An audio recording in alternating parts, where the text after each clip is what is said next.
One of the biggest challenges facing hardworking taxpayers right now is pain at the pump. Rising gas prices wreak all kinds of havoc on cash-strapped families, especially in this time when many are still asking, where are the jobs? Going back to my days running a small business, I've heard plenty of politicians say they'll do something about energy, but never follow up. This has to change. The Republican-led House is acting, approving a budget this week that removes government barriers to job creation, including policies that block American energy production and drive up gas prices. This budget now heads to the Democrat-controlled Senate, where it faces an uncertain fate. You see, the Senate hasn't passed a budget in more than 1,000 days, a failure of leadership that has contributed to Washington's stimulus spending binge. The budget, I'm sorry to say, is just the tip of the iceberg.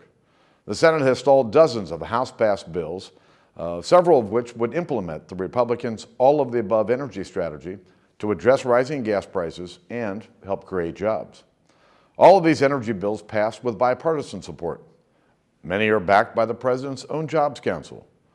About a month ago, during a meeting at the White House, I asked President Obama to consider working with us on these proposals in light of his newfound support for an all-of-the-above energy strategy.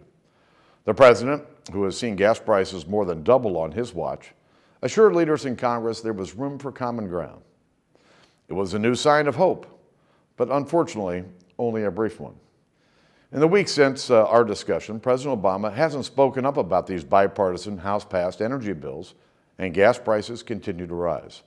But the only thing the President has pushed the Senate to do is to prevent construction of the Keystone XL pipeline, a job-creating project that the American people strongly support. He personally lobbied Senate Democrats before the vote, and that may have made the difference. He also successfully urged Senate Democrats to take up energy tax legislation that won't lower the price of gas, and according to the nonpartisan Congressional Research Service, would actually make it more expensive. Clearly, the President has some sway over Senate Democrats. So today I'm challenging President Obama to make good on his rhetoric and urge the Senate to allow a vote on bipartisan House-passed energy bills. Let's seize on our own common ground and move forward on a path to a real all-of-the-above energy strategy. In the meantime, the House will continue to act.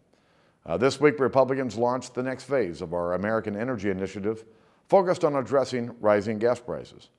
This phase includes proposals, for example, to responsibly increase energy production on federal lands and freeze new refinery regulations that will hurt our economy. The pain at the pump is an urgent issue for hardworking taxpayers, and it deserves the same urgency from leaders here in Washington. The House is doing its part, but we can do a whole lot more if President Obama steps up and heeds the will of the American people. Thanks for listening.